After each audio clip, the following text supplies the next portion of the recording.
Welcome to episode 6 of Riff and Chips.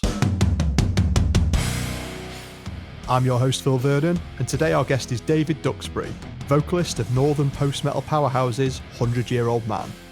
Their latest album, Sleeping Light, was released in 2022 by Consoling Sounds, and is arguably one of the finest examples of post-metal to ever be released by a UK band. I spoke to Dave fresh from sets at Cultfest and Masters of the Riff, and in the middle of a run of shows with the incredible Din of Celestial Birds. Join us as we discuss an 8-year-old Dave buying Cannibal Corpse and Obituary records, how the band coped with the deeply tragic loss of their founder, and the downsides to posher chippies.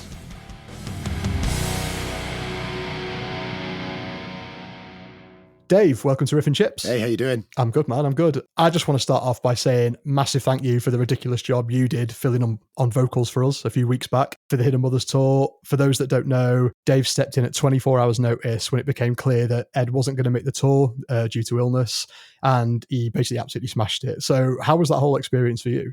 Oh man, that was incredible, to be honest. Like, to start off with, it was more of a challenge to myself, I think. Like, I wanted to do it for you, but also I wanted to push myself to see if I had the skills to be able to do that and remember the patterns and things like that and at that shorter notice. And I loved it. And you guys, the cops, are just really welcoming. They welcomed me in with hugs as soon as I got there, like strangers that I'd never met who became friends very, very quickly. Yeah. It was amazing. And the shows were great. And it was a really humbling experience for me to come and do that and come away with some really good friends in your band. Yeah. No, it was great. Yeah. And obviously we'll be forever indebted to you for stepping in at such last minute. Like, you know, we played the first show instrumental, but as soon as we got that call from you, I was in a Travelodge in Brighton on the Friday morning and got a call just being like, I'm good, just get me down there. So we turned up in London a few hours later and you sat outside the Black Heart waiting for us. I know. I woke up at 6 that morning to set up a studio in my living room. I had the mic stand, I had all my stuff. I recorded it and did 3 set run-throughs at 6 o'clock in the morning at full volume, and I'm pretty sure my neighbours have moved out. That'll do it. But yeah, I mean... Yeah, it will do it, definitely. But fuck them. Yeah, exactly. It worked for our benefit, so I'm all for it. Let's talk about how you got into heavy metal just in general, really. Sure. How did it all start for you? Oh, man, it goes back a long way. Grew up in Accrington, and there wasn't a lot to do as a kid. And my uncle is still is the biggest vinyl music movie collector I've ever met. Thousands of vinyls. And I guess it just started out that, you know, I used to just go record shopping with him as a kid. We used to go to this place in Manchester called Power Cuts. It used to be open in like the early 80s. I think it closed down in like the mid 90s. And they'd have like once a year, they'd have like a sale, and like records were like 50p. Anyone from Manchester in the 80s is probably going to know about this, but other than them people, no one's going to know. It was near Rock World. It was like it's like a cellar of just records. And he'd take me and I'd have my Christmas money and I'd buy records. And I started collecting records from 8 years old. I think the first record I ever bought was Slowly We Rot by Obituary. I picked it out because the album cover was just incredible. Yeah. I think the second one I bought on the same day was Butchered at Birth by Cannibal Corpse. I don't understand how they let me buy these records, but you should have seen my death metal collection from the age of 8. It was incredible. That's how it started. And then, you know, obviously Metallica, the Live Shit Binge Purge box set, I bought that and I played that 3 times a week. Jason Newsted was my idol as a kid. Yeah, it just never stopped. You know, I've been obsessed with music and playing in a band. It's not something I knew that I was going to do. I didn't have any interest in really playing music until college, but yeah, it was just my thing. That and horrendous B movies of the worst kind of film that you've ever seen, that has kind of defined my entire personality, I would say. As you know, yeah, the first kind of 5 or 6 years, me and Dave go back like nearly 20 years now, and the first 5 or 6 years of mine and Dave's friendship, all he ever did was just kind of throw, Phil, you need to check out this movie, and it'd be Circuitry Man 2, Plughead Rewired, or it'd be Shocker, which obviously has a sick Megadeth Shocker's soundtrack. Incredible, yeah. Megadeth. It'd be, you know, Maniac Cop or Space Hunters, Adventures in the Forbidden Zone. You definitely identified with Space Hunter out of all of them. I did, yeah. It is incredible, yeah. It was great. It pretended to be a 3D movie, but it's definitely not.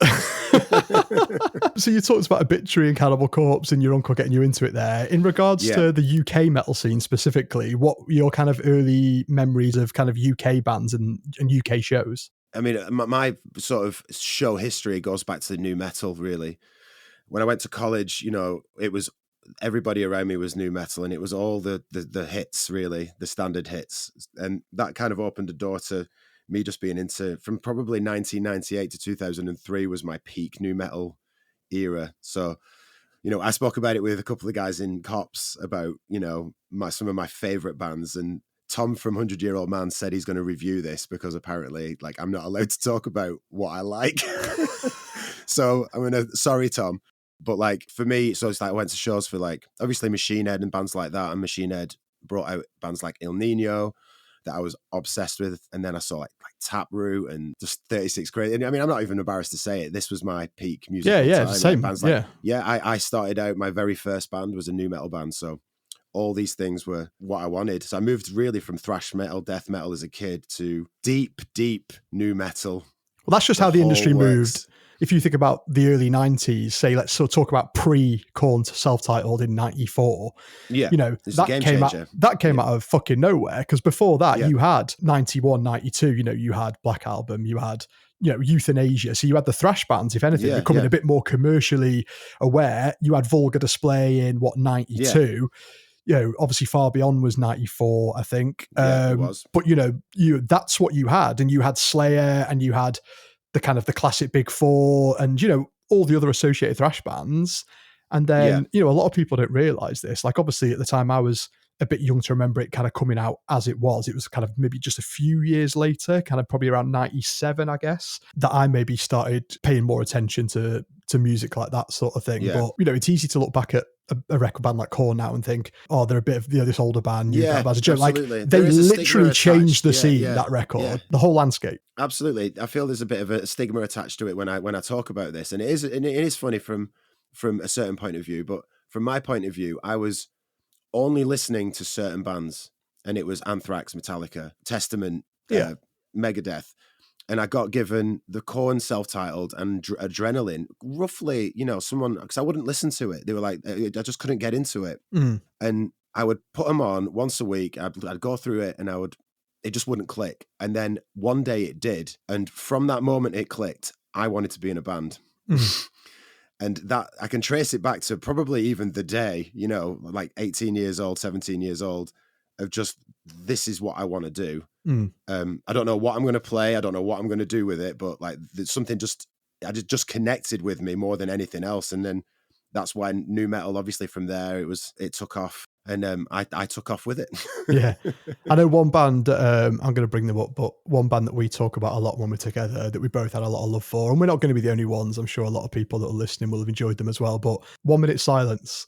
So we talk about 1 Minute Silence a lot. I think we were at a lot of the same shows that 1 Minute Silence were playing in Manchester. They were on every bill for a long time. They were either opening up for everybody, or they were headlining, everything from playing with Medication to Nobody, Slipknot, to playing arenas with Slipknot, and stuff. So like, they were everywhere. I mean, South Central will go on in the 100 Year Old Man van at any opportunity that I can get. It is quite funny because I got banned from allowing to use my Spotify in the 100 Year Old Man bus for a long time, for years, and now everyone just plays new metal on travels. Oh yeah. So it's like, you know what, guys, if you can take anything from my personality, it'll be you all listen to new metal, and let's just agree that it's great. Oh yeah, 100%. We had Taproot on in the van, didn't we, the other week? So we did, yeah. And that was my influence. I think I did remember, be like, let's listen to Taproot, guys. It's great. I've been there for 5 minutes. Yeah. So it started swaying the list. Now, you talked about how your first band were a new metal band. Now, I know due to your advancing years, Dave, that you've been in quite a lot of bands over the time. So let's have a little rundown of the bands that you've been in. Okay. I started off in a band called Hobo Chang, which was like a very rap metal, like just a rap metal band. You could still check them out on, I don't know why I'm going to send anyone to this, but I think it's on SoundCloud somewhere. It sounds terrible, but it was so much fun. Like, just because I was at college, and, all the metalheads at college got together, and they were like, you need to form bands. And I was like, anyone want to form like a metal band? We had like 3 bass players, 2 drummers. And I played bass in that because I didn't want to be a singer. I just wanted to play in a band. But so we started off with Hobo Chang. Then I played drums in a band called Dead Set, Break the Fall, Last Chance to Dance, Veils, that did some stuff for a couple of years. Yeah, let's stick on Veils for a bit. So we'll come back to Last Chance to Dance because that was a band that myself and Dave were in together for a few years. The band. Yeah. Let's go back to Veils because, like you say, you did some cool stuff in Veils, didn't you? Yes, really cool stuff. We'll go into it a little bit. One day I bought Metal Hammer, or we might have even been reviewed. There might have been a demo review in Metal Hammer, and there was an article that said, send your demos in to a chance to open for Slayer at the arena. So me, just being me, I sent the demo in, and like a month later, I didn't think anything of it. I got a phone call. I was with the boys as well in the band, and I got a phone call saying, do you want to open for Slayer at the arena? I think I told the guy to fuck off, and then kind of compose myself. And yeah, it turned out that was it. But then, I don't want to be picky here, but it got downgraded to the Apollo, and I was gutted. Could you imagine that? Like, my ego probably was a bit out of control from that moment on. So yeah, we opened for Slayer. It was the bill was Trivium, Slayer, Amon Amarth, and Mastodon. Yeah, and you were there. I was. Yeah, I drove the van that day. We took you as a roadie. Yeah, it was a great experience. I mean, just to be there. Yeah, to not even be like playing. I mean, to be stood on the stage at the Apollo, even like, just carrying an amp on, or, being stood behind the amps watching. It was one of those typical things, like they didn't feel like they owed you shit. You got like a bit of a shitty deal. Like, it's like, you start playing as doors open. So you're playing to an empty Apollo, and you get like 15 minutes or something? We got 15 minutes, and we played 4 songs, I think. We squeezed 4 songs into 15 minutes. But yeah, it's cops would be fucked. 100-year-old man would be fine. Yeah. It was because you're playing to an empty arena, and then obviously the doors open as you start playing, and then, kids run in and want to get down to the front quick. So you have people like running to the front by a song and a half in, sort of thing. The room's pretty full, by the end of the set, and you obviously did yourselves justice. You were always a great live band. Yeah. But yeah, it was just being backstage and being in those dressing rooms at the Apollo. And I remember we wanted to get a picture of us all backstage, we got it. Yeah. I wish we could, we just drop the picture in now. Would be fantastic. And we'll try and find it and put it on Instagram or something. But we're like, we need someone to take this picture. So we just knocked on the dressing room door next to us, and the guy from Amon Amarth just came out. Drinking beer from a horn. Fully dressed in his Viking gear. And he was the nicest guy. And we were like, do you mind if we get a picture? And he was like, yeah, of course. And he came in and he was getting this picture. But yeah, that was quite the day, wasn't it? Yeah, it was. I don't want to nitpick on things like that, but it's even things like, the monitor guys wanted paying to do it. And all of that, you could add all of it up, but it was worth it, not even for the show. When I walked into that venue, I think I was the first one into the Apollo backstage, and Dave Lombardo was just setting up his double kick pedal. And I walked in, and the Slayer LEDs were on the back. Do you remember? Yeah. It had the big Slayer sign on the LEDs in the back. And I just went, if I don't do anything else again, this is amazing. I remember thinking that at the time, like, if I don't play another gig and this is it, I could be all right with this, because this is absolutely incredible. Like, one of my idols here since 8 years old is just sat in front of me with his backwards cap on doing his double kick pedal. Yeah. And I was like, this is great. I remember Bran, the Mastodon drummer, being like, of all the guys in the bands, he was the really friendly one, wasn't he? I remember. Yeah, he was. He watched us side stage too. Yeah, he watched Darren Pugh, our drummer in Veils. He was just watching him, and Darren was a fantastic drummer. But having him watch it, I think that was a great moment for him as well. So Daz since went off to that, and he played in Aliases for a bit, didn't he, with Pin from Sixth? Yeah. And he played in, was it Colobus, and did some like big shows with those as well. He played Download with Colobus, Yeah, and I know he did like Wacken and things like that, didn't they? So that was a Manchester metal band. Yeah. Which I think the guitarist, has he then since got on and played shows with like Devin Townsend and stuff? Steve Platt has gone on with Scar Symmetry.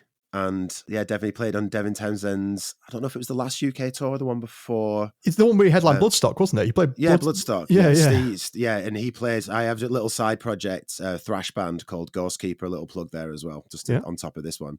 And on the first album, Steve played all the solos on that. And if you want to hear some mental guitar work, it's on Spotify, go check it out, because there's some amazing guitar playing on that. So 2005, I went to a show, and I went to watch, it was actually one of the early Devil Sold His Soul shows, to see my friends Ed and Johnny at the Music Box in Manchester. And there was an opening band playing who were right up my street. It was a bit scatty. It was a little bit of me. I remember getting a 2-track demo and listening to it a lot. And then a couple of weeks later, on MySpace, of all places, I noticed that the band were looking for a guitarist.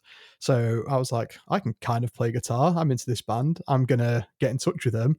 And Dave was the singer of that band. That band was Last Chance to Dance. And that's how we met, wasn't it? So it was how we met. I remember it. I remember the practice because we'd had a drummer change and we were kind of going a little bit more grindcore-y, like more Dillinger, I guess, like less Norma Jean, more Dillinger Escape Plan. I think that's a good way of probably putting it. Well, we were just obsessed with that in Dissonance, weren't we? Yeah, we were absolutely, and none of us could play that. No. so we played a version of it that was more comfortable to our skill levels at that point.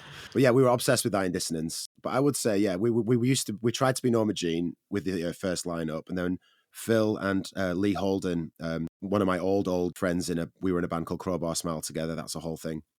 Fantastic blast beat, like tech drummer. He joined, and then Phil got in touch to come, and we met Phil in, I can't remember where we went to you, didn't we, to practice? We went somewhere weird. I came to you.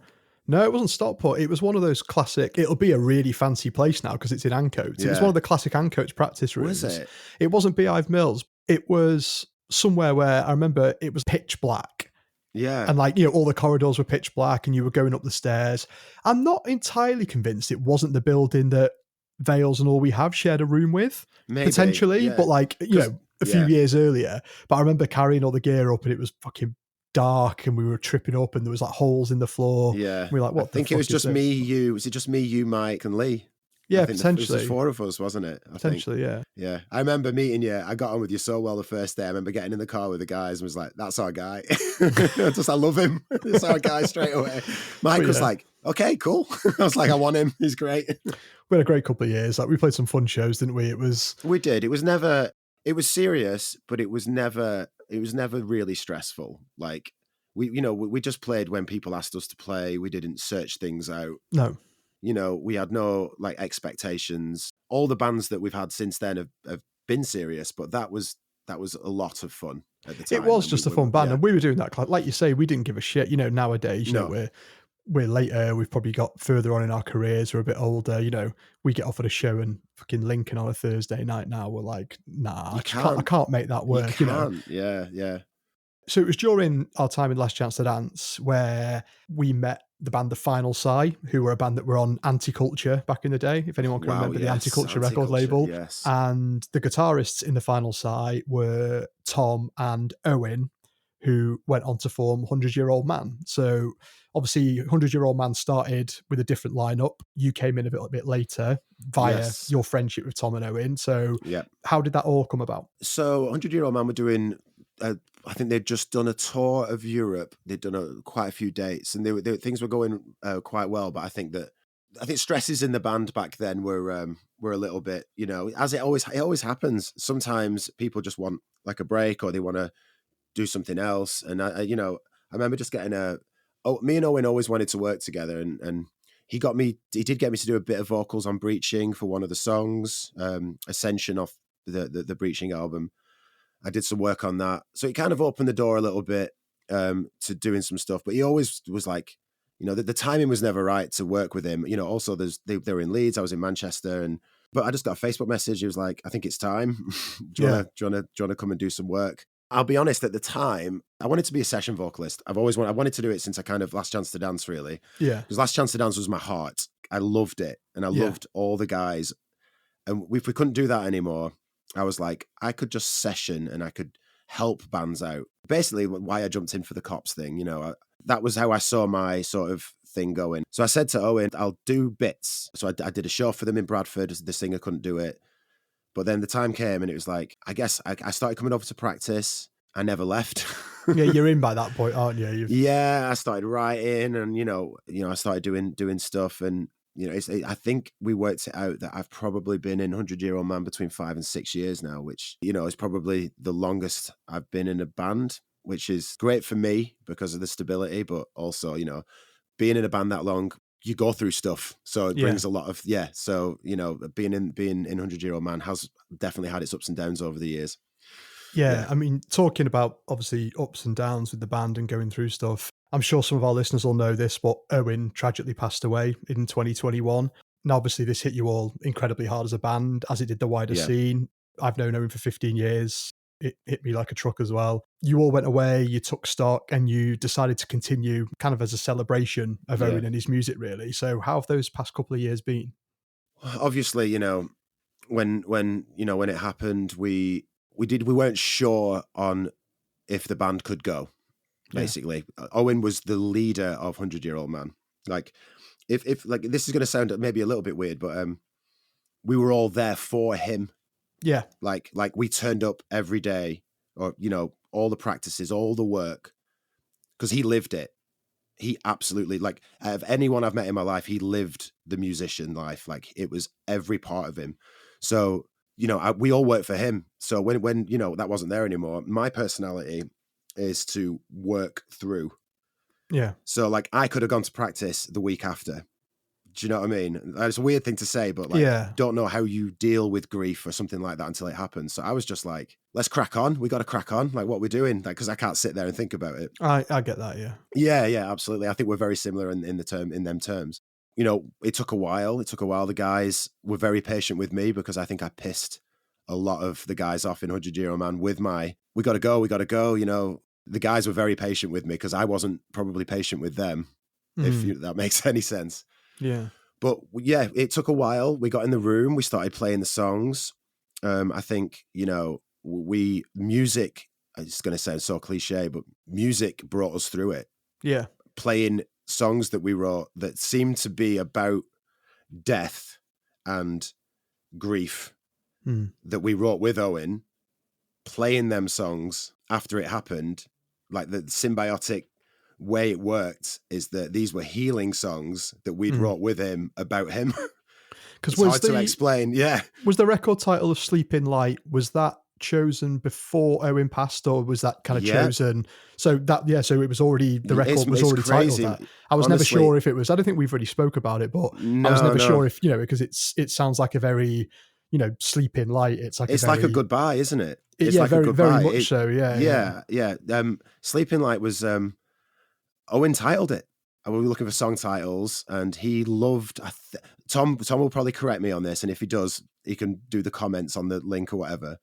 I think it was like Babylon 5 or something like that, and it was a DVD title. It was a chapter title on one of the DVD menus. All right, okay. Sleeping Light. I'm sure it was like Babylon 5 something. We were at his house. I was staying over. We had shows, and I was like, "We need a title for this," and he was like, "How about Sleeping Light?" And I was like, brilliant. And then when it came down to titling that was just because it was a song title. When it came to titling the album, we were banging our heads together for an album title, and I was like, let's just call it Sleeping Light. It's a great title, and obviously, I mean, the symbology of it and the significance since with everything that's gone on is even more so. I mean, Owen passed before the album was released. That's right, isn't it? Yeah. Because obviously the album was released on Consoling Sounds. Yeah.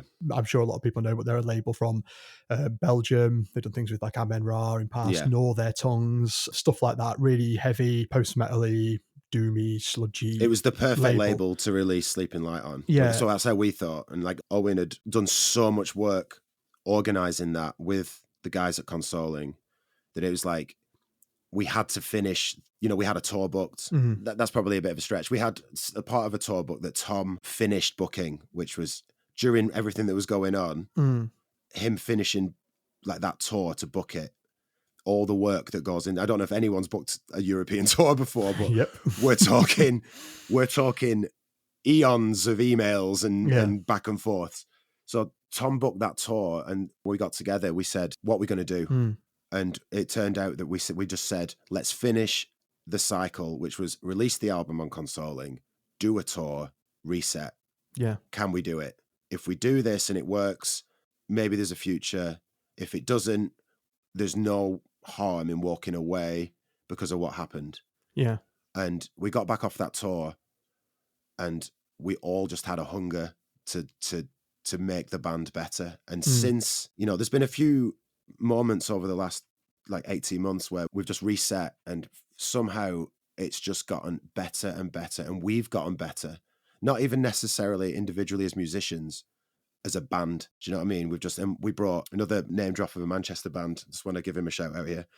Profane, an incredible, Manchester band from back in the day. Daryl joined, who I've been friends with for over 20 years. When Daryl joined on guitar was a big turning point in everything that we were doing. Like his personality and his playing and everything he's just made us all better. And I think that, like I said, like little hurdles, little things that we've gotten over, the shows now are the best shows we've ever done, the shows that we're doing now. And the reaction of the crowd and how they're responding to our music, it's never been better. So we did the best thing and we handled it. It might have not been perfect, but we got there. Do you know what I mean? Yeah, it's a big thing to get over, and luckily a vast majority of bands don't have to go through something like that, and you would hope it doesn't happen to other bands, because it was awful. But I know you said, again, talking about Celebration of Owen and things that Owen wanted to do, obviously you got Slaughter Arctangent coming up this summer. I know that was always a huge thing for him, and I know you've always said that, when that came through, firstly it was a bit like, thank God finally, because I think you always, quite rightly, I know it sounds like an ego thing, but I think you always thought you belong there. And I think that, and I know I'm not the only one, going every year, there's always a sea of 100-year-old man shirts. You totally fit on the bill. So when you finally got there this year, like, I was so stoked for you anyway. Yeah. But I think a lot of other people were as well. And I know you've said that's not necessarily a closure as such, but almost like a really nice culmination of the kind of the Owen era. Closure's not a bad way of putting it, I don't think. I do feel like it's like getting Arctangent with 100-Year-Old Man is closure, because if we want to progress and write new music and become our band, like out for ourselves, there has to be a point where you do close the door a little bit. Like he's never going to not be part of us, but if we're going to progress and we're going to write music, we have to just take the memories and to keep going forward. And I think Arctangent, because that was his dream, obviously our dream too, but it was his thing that he was just like, that was his festival, and putting Sleeping Light out and getting Arctangent in the last 2 years is incredible. And when we got the message about playing Arctangent, there was a relief. I'm not going to lie. There was a sigh. There's like a general like, fuck that. Yes. Finally. And I just thought we're good now. After all that. So obviously you've been lucky to play a lot of like really great kind of day fests around the UK over the past few years, little tours, short runs. Yeah. As we talk at the moment, you're kind of in the middle of a few shows with Din of Celestial Birds. Yes. I know you've done runs with bands like The Grey. You play show with bands like Helve. Yeah. You played Cult Fest recently with Pine and Mastiff and things. What other kind of UK bands that are around at the moment are there that you've played with that you think need putting a bit more on a pedestal, that are doing good things that people maybe don't know enough about? I really just want to sort of champion bands that we've been playing with recently. Like you said, we played with Din of Celestial Birds last night. Honestly, blew me away. And they probably won't mind me saying this, but like it has taken me a few goes with Din, because it's quite positive and it's quite, and like last night listening to it, there's the couple of bits and it went from like Giorgio Moroder, Never Ending Story-esque soundscape to like Make Yourself Incubus, and then into like post-metal-y. And I was just all there for it. Like it clicked with me last night, and they're incredible musicians. The songs are great. The peak and trough of the music is fucking fantastic. Yeah. And I loved it. I have to say, not just because of me coming out with you and being on your podcast, but I love Cops. I think Cops are fantastic. I think the way that, you take that form of blast beats and like, black metal and then you top it off with Ed's vocals. I just, and I'm a Devil Soul This Soul guy anyway. I tell everybody that is well up my street. Yeah. Me and Dean, Adam Dean, who used to be the best player in Last Chance to Dance, talk about it quite a lot whenever we have beers. We just talk about how good you guys are. And then, like Mastiff are amazing, Hidden Mothers. I think the music scene is incredible at the minute. I think there's so many bands out there and no one's just doing the same thing. It's not like it was, we're from Manchester where the metalcore scene was massive. I don't know what year, maybe 2000, we had like bands Everett and all the 30 Days a Night scene. And, and that was kind of our bubble, I guess. We knew all them guys. And a lot of the bands, they were great, but they were all doing very similar things. And now you go to a show and you could get like shoegazy post-metal, black metal. You get bands like Mastiff that are just abrasive. I just find the shows are more diverse and fun these days. There's benefits to both. I mean, Yeah, I of guess if course. you know that you put on 4 bands of the same genre, if people like one band, they're probably going to like them all. But then also, you're kind of picking from the same pool. Mm, Whereas if you put on a bill that's got 4 bands that, like you say, are varying differences, then, they all fit under a heavy sphere, like the metal yeah, sphere or whatever. But like you say, you could have a stonery big riff band, you could have a BM band, a post metal band, someone like positive like Din, more of like a post rock band or whatever you want to yeah, call it. yeah, absolutely. Firstly, you're spreading your pool of potential suitors for that show. You're not just going into that one little puddle and being like, right, who wants to come to this show? Yeah, You're putting out to 4 different people. It broadens their horizons because they might see a band that, it might step out of the comfort zone of what they're used to. And they might be of like, oh, course. hang on. And it might make them go and look for other things. And also, it's just much more interesting of an evening. Like, rather than Yeah, watching essentially the same band 4 times over, why not listen to 4 different bands that have like, absolutely. And yeah, I think like looking at the crowds and people that have been coming to the shows, we've been very lucky. We did Cult Fest in Manchester that I think was sold out. We did the Masters of the Riff in London that was rammed. And seeing the diverse crowd as well to somebody, because you've got stoner bands and like you said, you've got these, it's still metal, but it's still this vast array of talented musicians that are playing. The crowds are diverse, and it just feels like it just feels like the atmosphere. They want to see live bands. yeah, People want to, and when we played with Cops at the Black Heart, like there was a want to see a live band. mm, And like, it's not always, I feel like being in bands for 20 odd years or what, it's not always felt like that. It felt like people were going to shows because it was like, just to get out, to be seen out, just whatever it was, the reason. It feels like people are so invested in this music. Maybe it's just getting older. They want to watch bands. They want to see something cool. They want to see new things. It's just a really good time to be in a band. So, Dave, we've talked about your musical roots. Now it's time to satisfy our palates with the section that we like to call. So, if anyone wants a little glimpse of what Last Chance to Dance used to sound like, that's basically it, isn't it? Yes, Yeah, it's pretty much just that. Like I said, rip Yeah. off Norma Jean Dillinger riffs. absolutely. We always start things off. I've come up to visit you, Dave. What local chip shop are you taking me to? I'm taking it to Armstrong's in Prestwich. Okay. Yep. Obviously, been a vegetarian for the past 7-8 years, so my chippy tea has changed. Yeah. I'm gonna have to name drop Holland's Pies in Accrington because that's where I grew up. Yeah. And if I didn't mention Holland's Pies, they would stop me at the border, going back in, never to return. Definitely don't Google Holland's Pie murder though, because I don't want to turn this into a crime podcast. But if you read that, you probably wouldn't ever eat Holland's Pie again. This is where we could sort out our crossover with They Walk Among Us or something. Yeah. I'm happy to jump in on other things, because I lived there for the Holland's Pie pie murder. So I'm going for a cheese and onion Holland's Pie, Yeah. gravy, chips and gravy, and lots of salt and vinegar. That's what I'm going for, and it's going to be delicious. Maybe like a bap on the side as well, if I want to put my pie in between 2 pieces of bread. Yeah.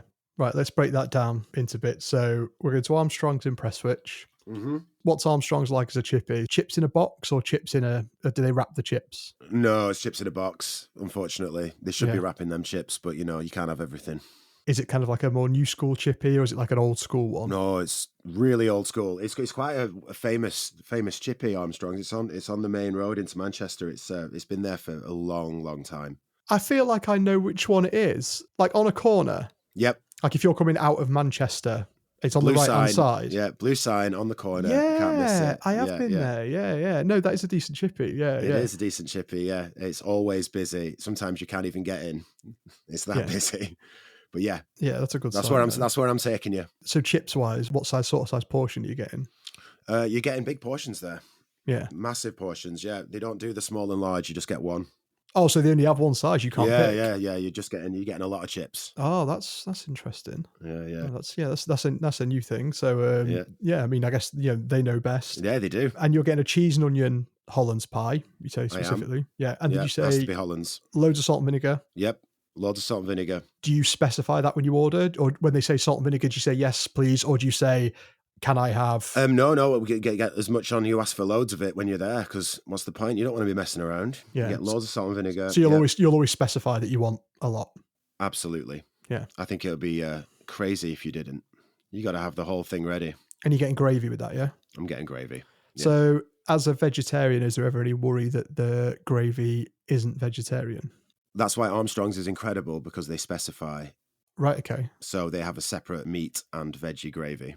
Ah, okay. I think, I'm not 100% sure, but I think they do the same with the curry sauce as well. Oh, there we go. So there we go. It ticks all the boxes. Yeah, so they have any kind of veggies, vegans in the Manchester area that are looking for a guaranteed veggie gravy. Armstrong's is your gaff. Yeah. And then you got to get a bap on the side. Well, a bap bun, wherever you're from, it might be different, but I'm getting a bap, yeah. Yeah, buttered. Oh, yeah. Yeah.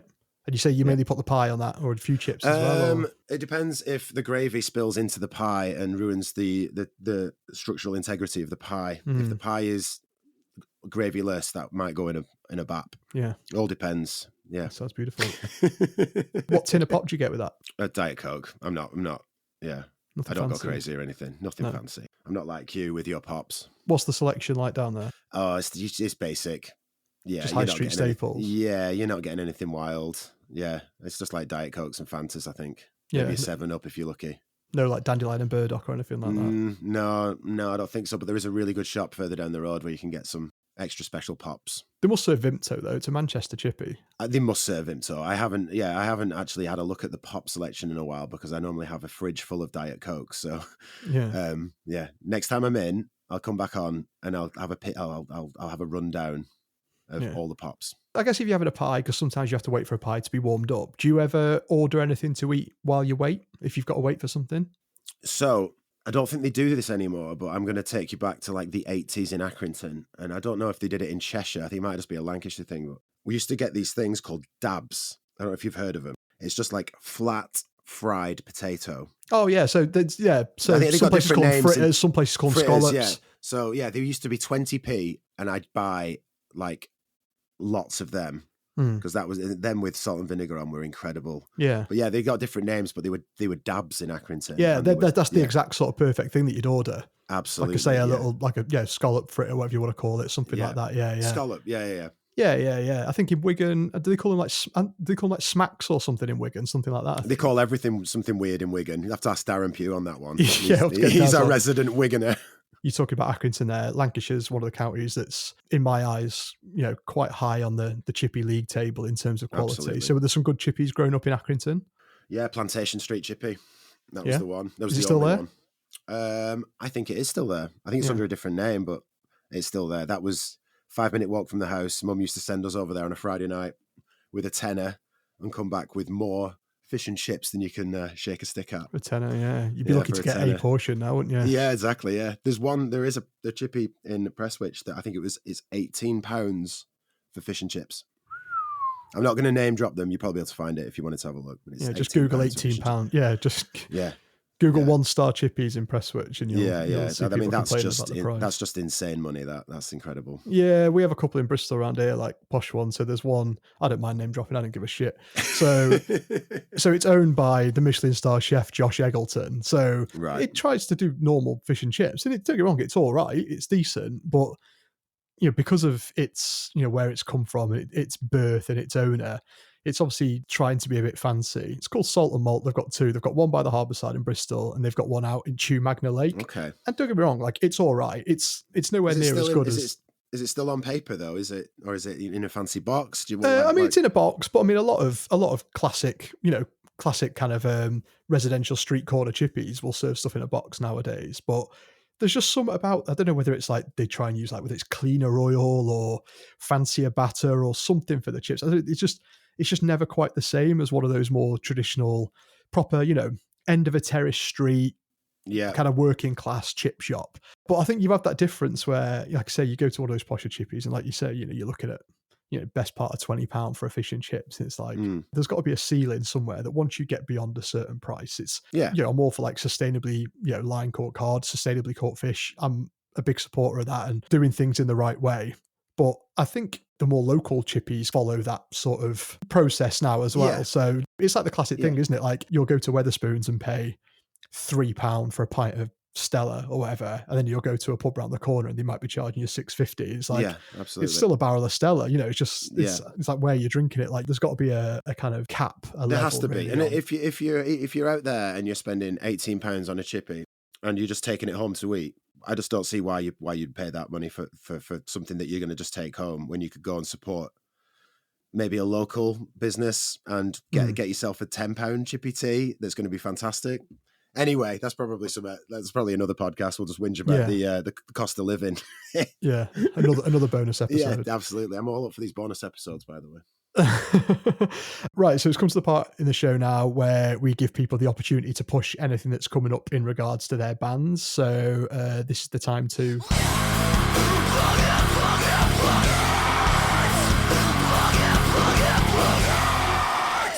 With this weekend actually coming, we are going for a little weekender with Din of Celestial Birds. We're playing in Glasgow on Saturday and Newcastle at Little Buildings on Sunday. The Saturday show is with two other fantastic bands in Scotland called Code Speaker and Void of Light. Nice. Played with them before in Edinburgh. Incredible, like very like post-metal-y dark, you know, like the lighting and stuff. Fucking great bands. Din, obviously we talked about before. We're playing with them again and I can't wait for that. And then on the Sunday, we're playing Little Buildings with Helpless and Throws. Oh, great, yeah. Yeah, we're on. I mean, I don't know how 4 or 5 bands I think is going to work in Little Buildings in Newcastle. I can't wait to find out how that we manage that. I think it's going to be like setting up in the van. I can't wait.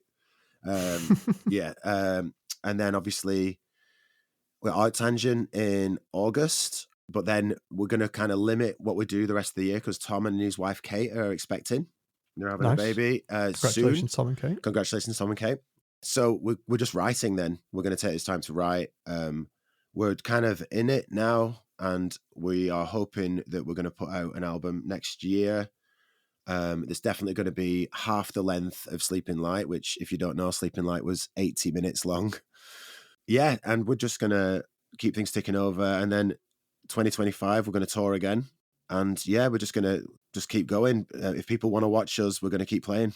Well, I'm sure people will continue to want to watch it. I'm really looking forward to the Art Tangent set. Obviously, I always enjoy catching up with you. I always enjoy watching your band, but I think you at Art Tangent on that stage, third stage, right? Yes, on the Thursday, yes. Yeah, it's a great stage. That's the one we were lucky enough to play last year. I think that slot, it's going to be great. Like I say, from seeing the amount of T-shirts I see there every year, I certainly don't think it's going to be quiet for you. I think it's going to be quite an event. Yeah, I mean, it's good. Yeah, I mean, it doesn't even matter now. As soon as we take that stage, it's just going to be like, well, I'm just going to try and have the show of our lives. You know, whoever's in that tent, whether it's full or whether it's 5 people, it's going to be a blast. It's going to be amazing. Amazing. Big time. Dave, thanks so much for coming on the show. Thanks for having me, man. All the best. I'm sure we'll catch up soon. We will. And yeah, if I don't see you before, I'll see you in August. Cool, man. Pleasure being here. That was my good pal Dave from 100 Year Old Man. He took me to Armstrong's in Prestwich and ordered a predetermined sized portion of chips with loads of salt and vinegar, a cheese and onion Hollands pie and some veggie gravy. He'll wash it all down with a can of Diet Coke that he's likely already got in his fridge at home.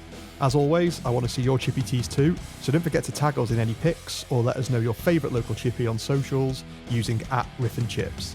Thanks to Rob Collier for providing the dive bomb, Edgar Gibbs for the screams and Ryan Westwood for the artwork. See you in a week's time for our next episode.